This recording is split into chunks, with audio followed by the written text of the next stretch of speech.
Hao-Chung, please take over. Thank you very much, and let me thank the organizers again for making this happen. Okay, I'm Hao-Chung from National Taiwan University, and this paper can be found on arXiv. Okay, so today I would like to talk about one-shot quantum information processing, and here I mean I will not impose specific structures on the underlying states or channels, and there's a general recipe for analyzing one-shot quantum information theoretic tasks. So firstly, we will do a one-shot reduction to a quantum hypothesis testing problem or quantum state discrimination problem. And then we can use some one-shot characterizations of the quantum hypothesis testing, like the hypothesis testing divergence, information spectrum divergence, Rayleigh divergence, smooth entropies, and so on, to see to characterize the operational quantities of interest. And we can also use some asymptotic expansions like the AEP for first order and second order asymptotics to study the second order rate. So the last step is well studied. There are many results. So a general recipe is like if we can obtain a good reduction from the original quantum information theoretic task to a hypothesis testing task, and it's basically done, and we can see how tight it is. We can see it's asymptotic expansion. So that's the most crucial part in one-shot quantum information theory. So how to do a good reduction? Well, it depends on the task, of course. And in this talk, we just discuss a very simple one, the classical quantum channel coding, which we want to send equiprobable message through some code books, and through the classical quantum channel, we make a measurement to guess the message we send. Okay, and there is a very powerful information spectrum method proposed by Hayashi and Nagaoka in 2003, almost 2 decades ago. And the technical is essentially an operator inequality. It states that for A with eigenvalues in 0 and 1, and for all positive semi-definite operator B, then this holds. And here I use the non-commutative quotient for simplicity. It's just we take B to the 1/2 inverse on both sides. Okay, and this operator inequality holds for any positive scalar C. So this is like a technical lemma to prove an achievability for CQ channel coding and classical communication of the quantum channels for general such channels. Okay, so but it's not obvious how this inequality is applied to prove the achievability, but it's actually a very convenient tool. Okay, but if you use this operator inequality, then those coefficients C and C inverse will show up in your error analysis. And in 2019, Samad, Stefano, and Mark, they published a paper to interpret such an inequality in terms of a quantum union bound. And this quantum union bound was actually studied before, and in this paper, the constants are most shortened one. So we can see that their coefficients are very similar, like the Hayashi-Nagaoka operator inequality, except for the last one. But if you use this quantum union bound with some sequential decoding proposed by Mark and some auxiliary port systems, you can obtain the same result as using the Hayashi-Nagaoka operator inequality. So there's one way to interpret how this Hayashi-Nagaoka operator inequality works. But to prove this quantum union bound is very non-trivial, and to prove the Hayashi-Nagaoka operator inequality is also challenging, at least to me. So in this talk, our goal is to provide a conceptually simpler and more intuitive proof for achievability of classical communication of quantum channels by directly using the pretty measurement without using other techniques. We just use this pretty measurement. And as a byproduct, our derived bound actually lead to a slightly tighter one-shot bounds. And also this method can be applied to many other quantum information theoretic tasks with the streamlined proofs. Okay, so let's go of this talk. Okay, let's go to our method. Before going to our results, I will introduce some preliminary notations. I will introduce this non-commutative minimum between two operators A and B. We will just search for self-adjoint operator M less than and equal to A and B, and we pick the largest, the one with the largest trace. So it's like a kind of least, greatest lower bounds. We call non-commutative minimum, at least. And actually, by the Hao-Chung theorem, they show that such minimum is unique. And for the binary case, actually in their paper, they consider multiple operator case, but in this talk, we will only consider the binary operator case. And for the binary case, this is unique and can be given by this closed form expression. This is an absolute matrix, absolute value function. Okay, and if we take trace on this non-commutative minimum, this infimum representation, it basically meaning that we want to discriminate between A and B, the positive semi-definite operators A and B. This one is like the type 1 error, this is like the type 2 error, and T is the test. And you might think that this looks very strange because we didn't put any constraint on A and B, and they will have probably non-equal trace. The sum of trace A plus trace B might not be 1, but if you take A, for example, like rho times the prior probability and B as sigma times prior probability, it reduced to the usual binary state, quantum state discrimination. So actually in the early works of Hao-Chung, he already considers such a very general scenario.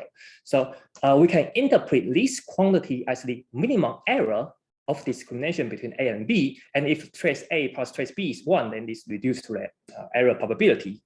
And we can also put any like positive cost function for misclassification. So this is like a Bayesian cost or minimum Bayesian risk, something like that. So actually this quantity has an operational meaning. So those works are detailed in early works by Hao-Chung in 60s and by Hao-Chung in 72, 74, and 76. And also in Milan and Ordinat's paper, they also study this non-commutative minimum and maximum and prove the uniqueness. Okay, so we will use this formula later. I will use such a interpretation throughout this talk. Okay, and the second property of this non-commutative minimum is that it is monotone increasing. If A prime and B prime is larger than A and B in matrix order, then the trace getting larger, and it can be seen from the definition itself. Okay, and the third one is that if you put a trace preserving maps, and then if you take trace, and this guy becomes the trace norm, and trace norm is contractive under trace preserving maps, and there's a negation here, so it's getting larger, meaning like if we take a quantum channel on the output state, then the error getting larger, getting difficult for discrimination, and it's just by the properties of the trace norm. And also, this non-commutative minimum is jointly concave on the trace. It's just because that trace distance is the norm, it satisfies the triangle inequality. Okay, and also it satisfies some direct sum properties. It can be seen from this closed form expression. Okay, and there's an upper bound for the non-commutative minimum. So this is proved by Ordinat adult, and it corresponds to the quantum Chernoff bound. And there is a lower bound to this non-commutative minimum by this guy. And again, I use the non-commutative symmetric non-commutative quotient here, B and this A plus B to the power minus 1/2 on both sides. Okay, so what does this mean? Let me take some examples. In the commuting case, we know that the minimum is lower bounded by this guy, the sum divided by the product divided by the sum, and this can be interpreted as a parallel sum for positive, non-negative A and B. Okay, so in the commuting case, it's easy. And let's take another special case. For example, like A and B have equal trace. For example, A is rho density operator, B is sigma. Then recall a well-known theorem by Barnett and Kneel in 2003. They show that the error using polygon measurement is at most twice of the optimal error. Okay, so let's see. The error using pretty good measurement to discriminate equiprobable rho and sigma, then this is the error probability. We send in rho and the measurement in favor of sigma, and this 1/2 is the prior probability, and for sigma is the same. And then if we use the cyclic property of trace, this guy just equal to this one, and this one is just this lower bound. Okay, and Barnum and Knight theorem tell us that this less than 2 times the optimal error. What is the optimal error here? It's nothing but the non-commutative minimum between rho and sigma, and it's 1/2 as the prior probability. So we take 2 times 1/2, then the right-hand side is just this non-commutative minimum. So this inequality is a kind of Barnum and Knight theorem. But in this work, we will use this inequality for general positive symmetric operators A and B. But you can actually adapt Barnum and Knight's proof to show this. Okay, but I can show you a flavor of this inequality. Okay, so with those basic properties of the non-commutative minimum, we can show our result. So this is our main result, a one-shot achievability. For any classical quantum channel, and there exists an m epsilon code, it means that we are transmitting m equiprobable messages with average error probability epsilon, such that for all probability distribution px on the input alphabet, such that this inequality holds, epsilon is upper bounded by this guy, where rho xb is the joint state between channel input and output. And because this holds for all probability distributions, we can therefore optimize the right-hand side for all probability distributions. Okay, and we use this non-commutative minimum in the expression. And as I said, the non-commutative minimum is monotonically increasing. So when we take in larger message size, the error will be getting larger. Okay, I will explain this expression through a proof in the next slide. Okay, so given any codebook where each message is mapped to a code in the codebook x1 to the x capital M, we will use the critical measurement corresponding to the channel output, which is like this, pi b given x, where x is every x in a codebook, and the denominator is rho bx, and the denominator is the sum of all the possible channel output states. This is the definition of the critical measurement. So for transmitting each x in the codebook, we will relate the corresponding error probability to this non-commutative one. So the error probability for transmitting x, the state, the error is given by this. The identity minus this POVM element is like this. Okay, and in the this blue one is the transmitted state, and the red part is the other state. So if you take the blue part as A, then the red part, the whole thing as B, then we will use the inequality of related it to the non-commutative minimum by this guy. Okay, so we use that inequality we introduced before. So it means that we are discriminating between rho bx and other states. But there's a sum of other states, and the codebook can be arbitrary. So this is actually a mess. It can be very complicated. So we will usually use a random codebook where each code is chosen according to some identical probability. Okay, so we will take expectation on this guy over the possible codebook, and we will use a pairwise independent codebook. We'll first take expectation on the x, and then the other codes given x on this quantity. Okay, so now we want to take this conditional expectation inside the non-commutative minimum, and we show that it is conjunctly concave. So we put this inside, we'll get the second inequality.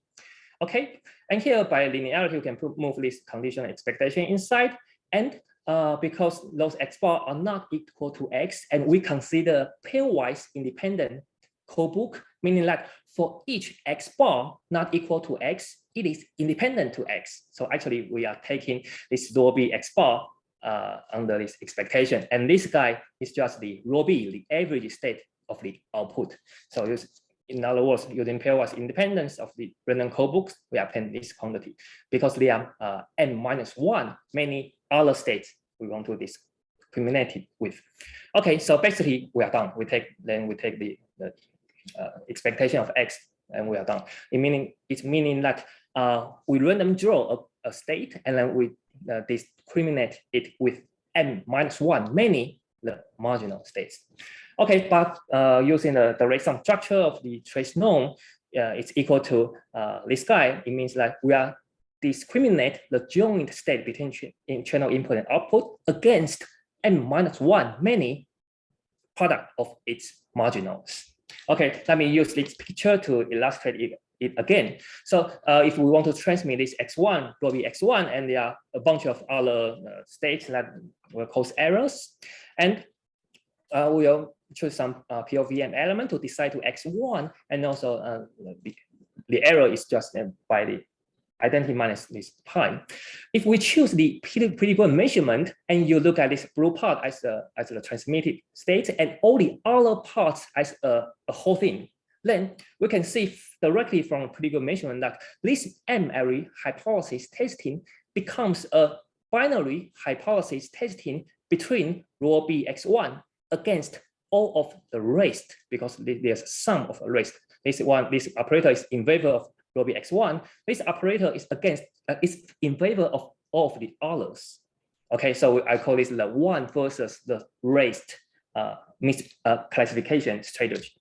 Okay, by using the inequality I mentioned before, it can be related to the optimal discrimination between rho B x1 and the sum of the others, where I align them together because they are equiprobable, they are equal weight, and there are n-1, many of them, but they can be arbitrary. So that's why we want to use random code books to average them to the same rho B. So here we can see the rule of the random code books. It makes our life much easier for analyze. So now it becomes this guy, rho B x1 against n-1 many, the marginal states. Then we just take average of it, then it's done, and it goes to the optimal discrimination between the joint state and n-1 many products. Okay, so this is our upper bound. It says that the random coding error is upper bounded by the optimal error of discriminating the joint state against n-1 many the product of its marginals. So that's our main result. I hope that this proof is simpler and more explainable. Okay, there are some implications of our result. So first, apply the upper bound to the non-commutative minimum, which is just the conventional form. We will get a one-shot error exponent, and the error exponent is expressed by this, the Page Renyi divergence, and by comparing it to existing one-shot exponential bounds.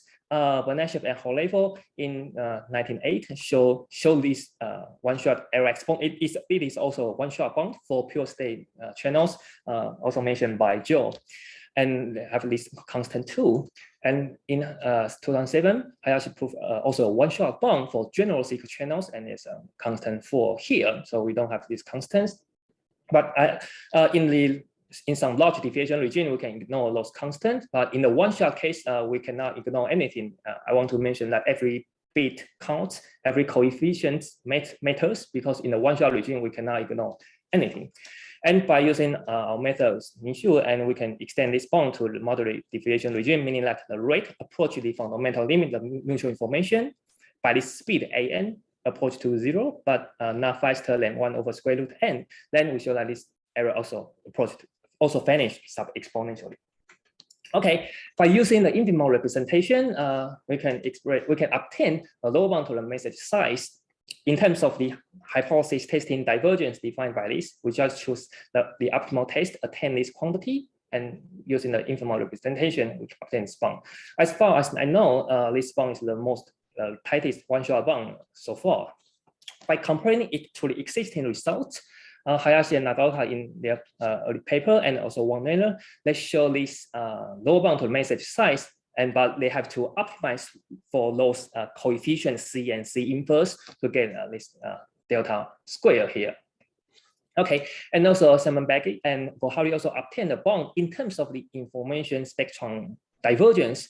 And I want to mention that even in the classical or one-shot case, the hypothesis testing divergence is strictly usually strictly larger than information spectrum divergence. And if we want to go to the second order asymptotics, you have to translate it back to the hypothesis testing. We'll do something delta square here. So those two bonds have the same second order asymptotics.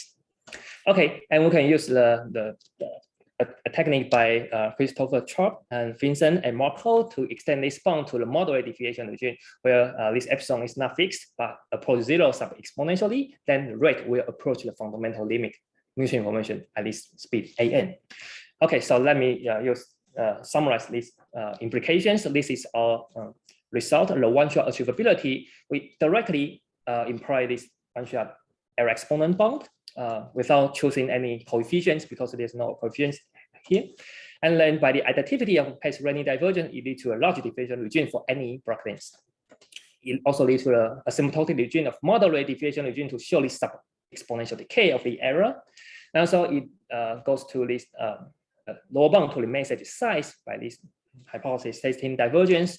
And if we expand this hypothesis testing divergence, we get a small deviation regime, the second order terms. And also it leads to a moderate deviation regime in terms of rate. So the left side is all the three one-shot bonds, and the right side is the only ID asymptotics. I hope to provide you a more complete pictures of the achievability, and they all came from this one-shot achievability bond. Okay, so let's take a closer look at this small deviation region. Here I write this minus 1/2 log n explicitly because now we can examine its asymptotics more carefully. Okay, here I want to mention that this second order expansion of the hypothesis testing divergence was proposed by Hayashi and Marco in 2013 and also by Curly. And here I use Curly's bond because it's a bit tightened and it's expressed in this form. There's no third order and it's a fourth order by constant. And actually I have conjectured that this expansion can be a bit tightened by this plus 1/2 log n. That's my conjecture. I don't know how to prove it. But if this is true, then we can get the best possible achievable third order coding rate for general 6 channels by combining our these one-shot bonds and choosing this delta to be 1/√n. And we have this cost of this 1/2 log n, but will be compensated by these terms. Then we will get this lower bound to the message size without any log n, because previously we will just write a big O log n. But if this was true, then we will get this third order coding rate. I call this the best possible. It's because that in the classical case, this rate, achievable rate, is already optimal for some classical channels like symmetric channels and so-called singular channels. So if there's no further assumptions on the channels, this rate is the best possible third order coding rate. Of course, if you put another additional assumptions on a channel, you may get better results, but I think this is the best possible case. So, but we will need this third order expansion achievability for the hypothesis testing divergence. So let's look back to the general recipe for one-shot quantum information theory. Right now, this part, the second part, is a bit tightened. So the bottleneck lies in the last part, the asymptotic expansion of the hypothesis testing. Okay, so to be clear, my intention was not to get a third order coding rate. I wanted to come up with a more simple and conceptually more intuitive proof for achievability. And for a one-shot bond, I want to evaluate how tight it is. So a way is just to evaluate its IID asymptotics. And I found out, we will need a tightened result of the hypothesis testing to evaluate its tightness. So we will need such third order expansion. So it means that still we have room for improvement at the last step. Okay, so I will only have a few minutes. I will go to the entanglement assisted case. I will show that they follow very similar. Okay, so for entanglement assistant case, we will first prepare some entanglement shear between Alice and Bob. Alice hold A1 to AN, Bob R1 to Rm, and this small m is the one we want to transmit it. And if we want to transmit this small n, we just send this AM and trace out all the other AM. at the channel output, we have this state depending on small m and all the other shear random shear entanglement at Bob. Okay, this is nothing but a position-based encoding by Rahul and Naquib. Okay, and we can observe that if we trace out R1 to the Rm except for R small m, then we will get this quantity will preserve this transmitted channel output state. But if we take trace for the other channel output state, we will get this product of the marginals. Okay, so we will use pre-trigger measurement for this entanglement assisted classical communications. The pre-trigger measurement is just the formed by the output states. Again, for transmitting each small n, we will relate it the error probability using pre-trigger measurement. This guy, we take this blue part as A, red part as B, to the one with this non-commutative minimum. Again, this is a sum of a bunch of operators. It's not easy to evaluate. So we take conditional expectation, meaning that we will trace out only R1 to the Rm except for this R small m, and use the formula here to get our final result. This guy for every small m. So that's our result for entanglement assisted case. So it's very similar to the CQ channel coding, and we also can see that why we want to use position-based encoding is because that we want to create independence between each message we want to send. It's the same as the random coding in the CQ channel case. Okay, so to summarize the result, we can I formulate it as a one-shot quantum packing lemma for every channel output state. For every state like this, we can have the pre-trigger measurement, and the conditional error can be bound by this. And to use this result, we can apply to many quantum information theoretic tasks like the classical communication over quantum channels, the entangled assisted one, and the case like quantum channel coding with side information, with channel information at encoder, where we have additional register S and shear entanglement between Alice, and the entanglement assisted case with between Alice and Bob, and also the broadcast quantum channel case, entanglement or not, and one-shot multiple access channel coding, entanglement or not, and also quantum data compression and quantum side information. They follow exactly the same way. Okay, I don't have time, so I want to mention that this bound can actually be tightened a bit by putting this. This guy is we call non-commutative maximum by this. And to prove this inequality is basically follow from data processing inequality from a classical paper and also Joe's early paper. Okay, so actually the bound can be tightened a bit, but I don't like this bound because it looks ugly. But if you want the tightest one-shot bound, our result can be tightened. I just wondering like if this can be used to prove an upper bound for a strong converse exponent by Mosoni Ogawa, and also in recent paper by Yongsen and Kali, they also established the upper bound of the strong converse exponent for several tasks. And they, if I remember correctly, they based on the a classical paper by Corner and Dweck, also in this paper. And can we provide a simpler method for that, because that one is kind of classical. Okay, so let me wrap up. We provide a conceptually simpler and more intuitive one-shot achievability by directly using pre-trigger measurement. You will get a clean and tighten one-shot expressions, and it can be applied to many other protocols. And I want to mention that this is for one-shot achievability for the packing type problems, and actually it has applications for converses of the covering type problems like the privacy amplification that Robert talking about before. Okay, so for bounding the message size, we get a tightest achievable one-shot capacities. For bounding errors, it is a one-shot result, and it cannot achieve the tightest error exponent yet mentioned by Joe. It's a one-shot result, so this still room for improvement. Okay, I will stop here. Thanks for your attention. Okay, thank you. Any question from the audience? Sorry, I have a question. So you in your bound, you have a factor m-1. Yes. I think this one can be replaced by m-1 divided by 2. Indeed, in the classical case, sometimes we can divide it by 2. So this is by using the information scalar method. Okay, very good question. So if I remember correctly, in the paper in Hayashi and also by Poliansky, Fadu, and Vincent Poole, they show a dependence testing bound. It's an also one-shot achievability bound.